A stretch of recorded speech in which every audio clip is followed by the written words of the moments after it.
हाँ बच्चों, ये न्यूटन्स लॉ ऑफ मोशन का यह तीसरा दिन है। Force and Newton's law of motion. तो एक तो पहले इसमें संवेग संरक्षण के नियम से तृतीय नियम की उत्पत्ति, मतलब law of conservation of momentum से, क्योंकि कंजर्वेशन लॉ हम बता चुके हैं आपको, उसका आप प्रूफ भी पढ़ चुके हैं।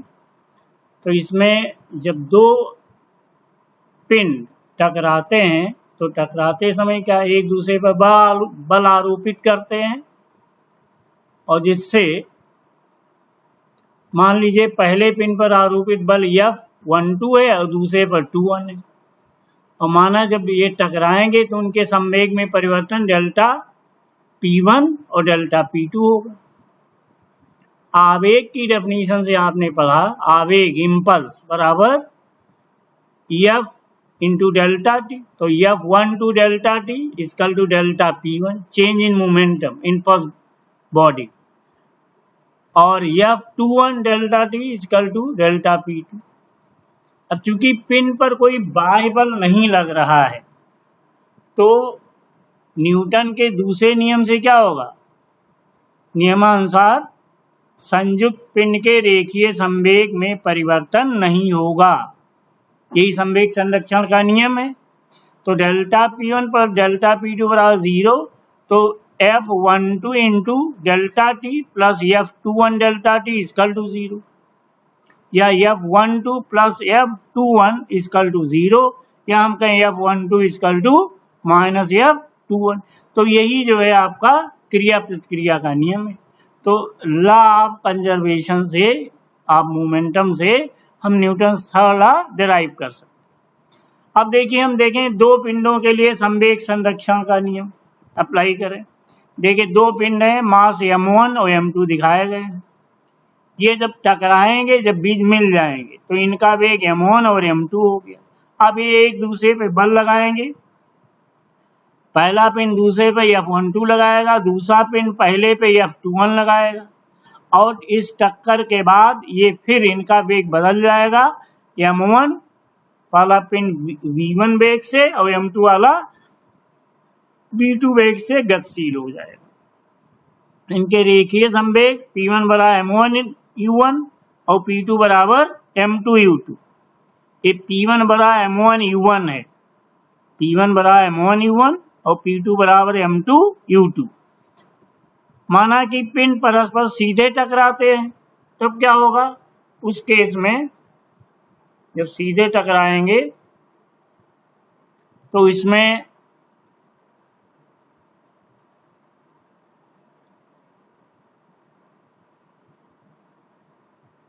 सीधे टकराने पे पिन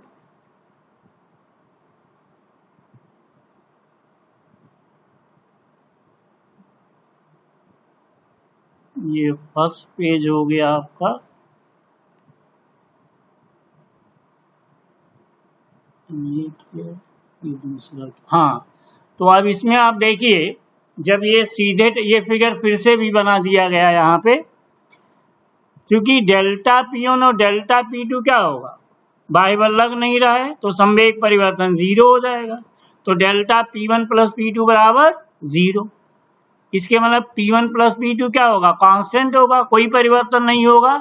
तो एक पिन के लिए M1U1 प्लस M2U2 बराबर कांस्टेंट, दूसरे के लिए टकराने के पश्चात संवेग M1V1 प्लस M2V2 हो जाएगा।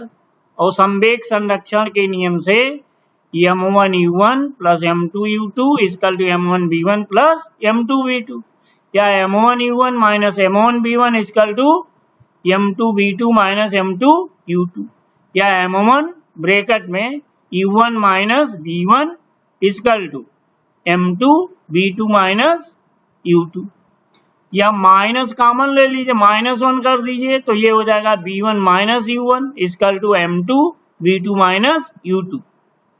इससे क्या निष्कर्ष निकला कि एक पिंड में जितना रेखीय संवेग परिवर्तन होगा दूसरे में भी उतना होगा, लेकिन उसकी विपरीत दिशा में होगा। जैसे मान लीजिए बंदूक से कोई गोली दागी जाती, तो बंदूक का द्रव्यमान ज्यादा होता है, गोली का कम होता है। तो अब पिंड का क्या होगा, जो बंदूक की गोली होगी उसको उसका मोमेंटम कुछ होगा m1v1। तो जितनी तेजी से बंदूक आगे जाएगी, संवेग आगे बढ़ेगा, ठीक उतना ही संवेग पीछे की ओर लगेगा। लेकिन चूंकि बंदूक का द्रव्यमान ज्यादा है इसलिए उसका वेग कम होगा, और गोली का द्रव्यमान कम है इसलिए उसका वेग बहुत अधिक होगा। तो इस तरह से मतलब जो है हम इसके वेग को मतलब निर्धारित कर सकते हैं। ये तो न्यूमेरिकल पे ये पूछा आता है।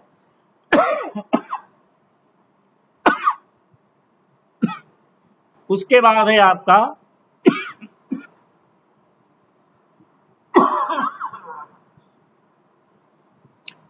किसी पिंड का लिफ्ट में भार।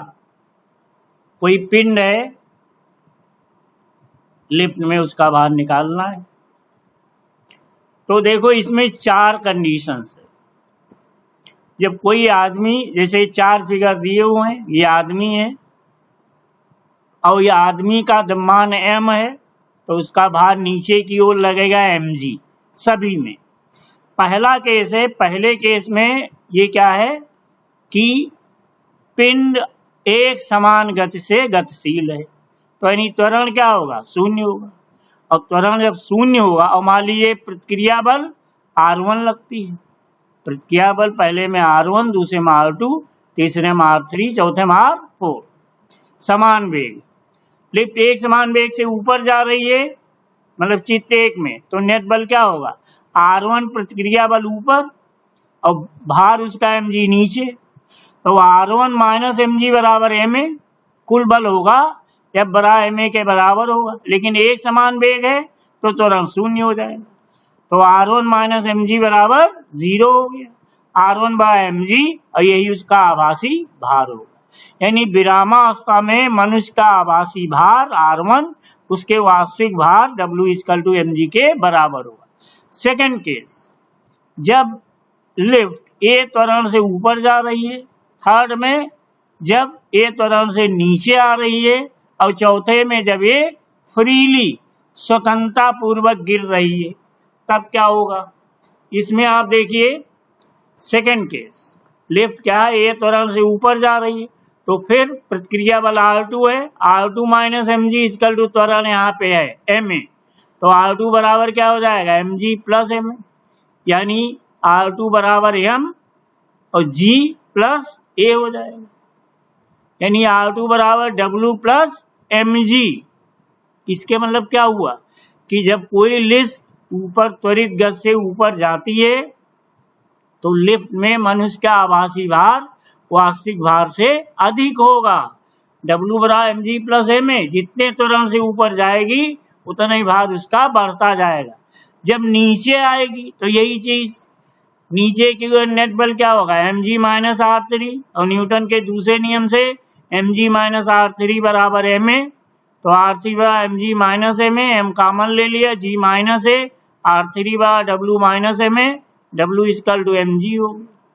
यानी यहाँ पे क्या होगा, w इक्वल टू mg होता है तो r3 w माइनस ma, यानी लिफ्ट जब नीचे आएगी तो मनुष्य को अपना भार कम प्रतीत होगा। मनुष्य का आभासी भार r3 है, उसके वास्तविक भार w से कम होगा। और चौथा केस है जब लिफ्ट स्वतंत्र रूप से गिर रही है फ्रीली, तो जब गिरने का मतलब तब वो गुरुत्वीय त्वरण से गिरेगी, दैट इज mg।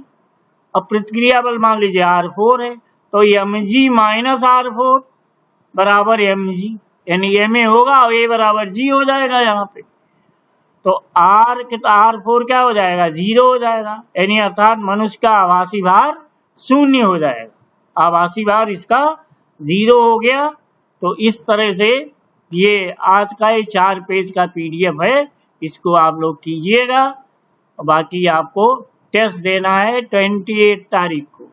पहला और दूसरा टॉपिक इसमें दिया गया है। पहले टॉपिक में है प्रतिशत त्रुटि वाले क्वेश्चंस कर लीजिएगा और उसमें यूनिट में कन्वर्ट करने के लिए सीख लीजिएगा, सिग्निफिकेंट नंबर्स है, ये सब सारी चीजें। दूसरे टॉपिक में यूनिट डायमेंशनल एनालिसिस है, 3 जो एप्लीकेशंस है उसमें से क्वेश्चन आएंगे, और या जो क्वेश्चन उसमें कराए गए हैं विमीय सूत्र लिखने के लिए पूछा जाएगा, तो ये सेकंड टॉपिक। तो ये आप तैयार कीजिएगा, बाकी फिर नेक्स्ट।